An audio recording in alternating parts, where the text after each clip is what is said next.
Assalamualaikum warahmatullahi wabarakatuh. Sebelumnya pada modul 1 segmen kedua kita telah membahas mengenai pengertian kekuatan dan patahan. Berikut ini pada segmen ketiga kita akan kembali membahas mengenai patahan. Untuk memahami patahan, mari kita melihat beberapa kejadian kegagalan berikut. Pada masa Perang Dunia Kedua, sebanyak 145 dari 2.500 kapal Liberty mengalami patah menjadi dua bagian. Sementara 700 diantaranya mengalami kegagalan yang serius. Pada masa tersebut, metode pengelasan dalam pembuatan kapal diperkenalkan. Disebutkan bahwa sebuah kapal Liberty bahkan dapat diproduksi secara massal hanya dalam 5 hari saja. Hal ini dapat dilakukan setelah teknologi penyambungan yang menggunakan rivet digantikan dengan electric arc welding. Gambar di samping ini adalah gambar kapal Liberty SS Schenectady yang pada tahun 1943 mengalami catastrophic failure sebelum meninggalkan galangan kapal. Kejadian ini justru terjadi pada kondisi perairan yang tenang, dengan temperatur air minus 4,5 derajat Celcius. Tampak kapal tersebut patah secara getas yang kemudian diketahui bermula dari area konsentrasi tegangan pada sudut palka, cacat lasan, dan retak fatik. Kualitas baja dan kehadiran tegangan sisa juga dianggap sebagai penyebab kejadian tersebut. Berikutnya adalah kecelakaan Aloha Airlines penerbangan 243 yang terjadi pada tahun 1988. Peristiwa ini diakibatkan lepasnya sepertiga atap di bagian kokpit pesawat. Sebagai ilustrasi, mari kita saksikan video berikut ini.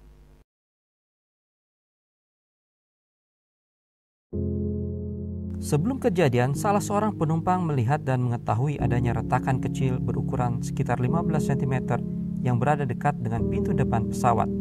Bagian depan sebelum pesawat tinggal landas. Jaraknya sekitar 1,5 meter ke belakang dari pintu kiri depan pesawat. Penumpang tersebut melihat dengan jelas ketika dia sedang menaiki tangga untuk masuk ke pesawat, namun dia tidak memberitahu masalah ini kepada siapapun. Dapat kita lihat pada ilustrasi ini, terlihat bahwa retak merambat bermula dari lubang keling yang merupakan tempat di mana terjadi konsentrasi tegangan. Retakan yang merambat kemudian menyebabkan sepertiga atap telah lepas. Meskipun demikian, pesawat masih dapat mengudara sekitar 15 menit setelah menukik turun dari ketinggian 24.000 kaki dengan kecepatan sekitar 600 km per jam karena hilangnya dekompresi di kabin pesawat. Pada saat kejadian berlangsung, para penumpang yang duduk di bagian depan tidak mendapatkan tabung oksigen karena selang oksigen di bagian atas telah hilang. Ajaibnya, pesawat dapat kembali mendarat, namun salah seorang pramugari tersedot keluar pesawat dan tidak ditemukan mayatnya hingga saat ini di lautan Pasifik dekat Hawaii.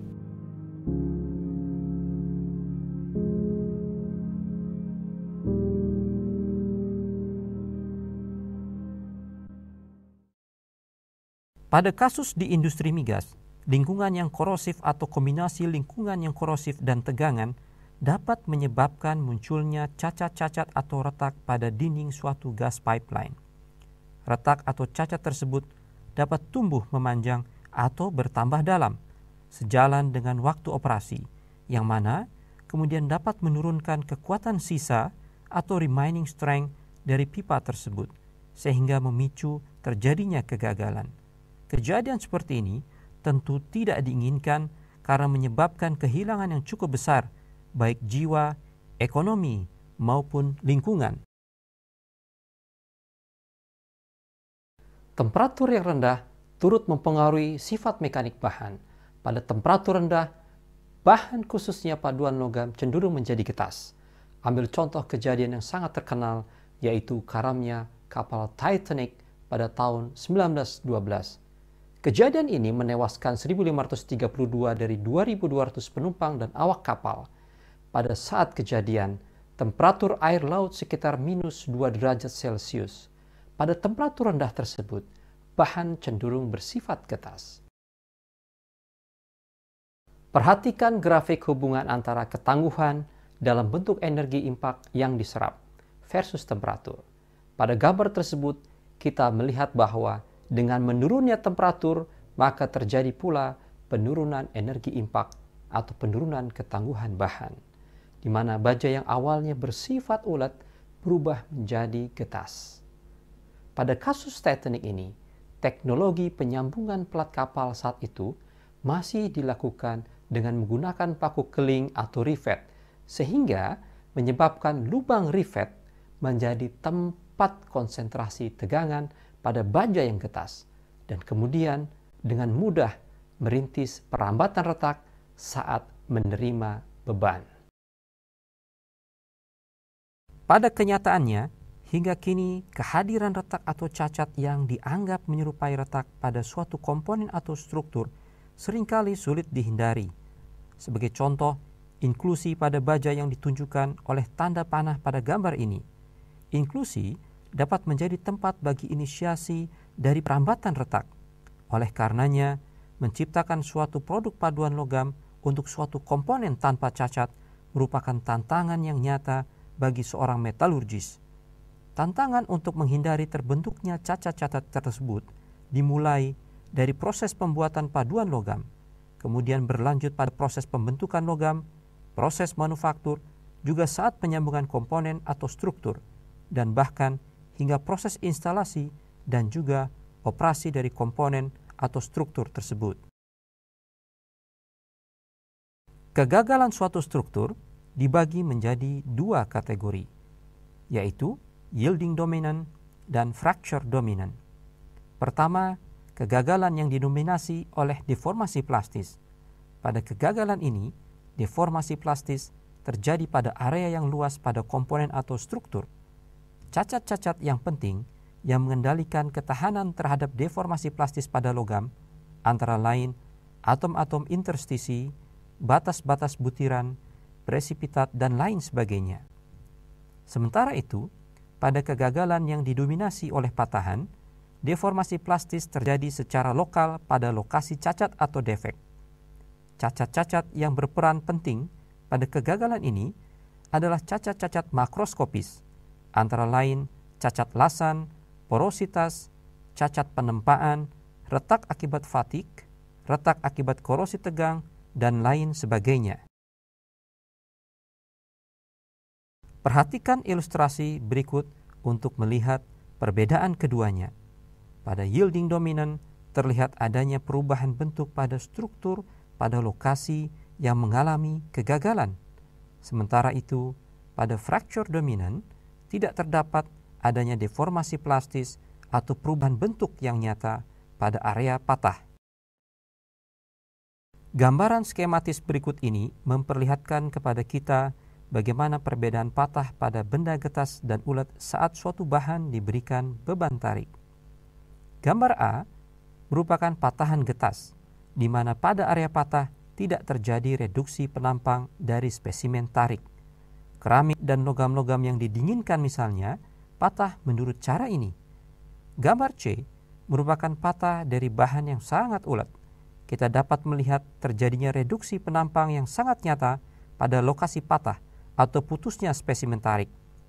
Patah jenis ini umum terjadi pada logam-logam yang lunak ataupun bahan getas seperti gelas pada temperatur tinggi.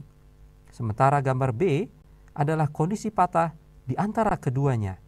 Ini kita temui pada logam secara umumnya. Pada masa lalu, ide untuk mencegah terjadinya kegagalan pada benda getas telah diaplikasikan. Ini terlihat pada desain dari jembatan melengkung bergaya Romawi. Pada masa itu, pemilihan bahan konstruksi amatlah terbatas. Namun mereka telah memahami bahwa bahan konstruksi yang getas seperti keramik dan sambungannya, yang merupakan komponen-komponen yang paling lemah, haruslah selalu berada pada kondisi beban tekan. Hal ini mencegah terjadinya perambatan retak akibat beban tarik. Ide masa lalu inilah yang memungkinkan kita masih dapat menemukan bangunan-bangunan kuno yang masih tegak berdiri hingga masa kini. Bagaimana struktur mengalami kegagalan? Ada 3 cara utama, yaitu pertama, fracture, di mana retak merambat menuju patah atau putus, akibat beban konstan yang telah mencapai tegangan maksimum dari bahan tersebut. Kedua, fatigue, di mana struktur mengalami beban berulang dan retak merambat hingga retak mencapai ukuran kritis dan struktur mengalami patah fatigue atau patah lelah. Ketiga, creep atau perayapan, di mana kegagalan melalui deformasi plastis terjadi akibat pembebanan konstan pada temperatur tinggi. Dari paparan di atas, kita dapat memperoleh gambaran mengenai hubungan yang erat antara kegagalan dan retak atau cacat yang menyerupai retak. Banyak faktor yang mempengaruhi kegagalan patah, seperti produksi dan manufaktur dari logam, desain dari komponen atau struktur, pemilihan bahan, dan tentunya tegangan serta lingkungan di mana bahan tersebut digunakan.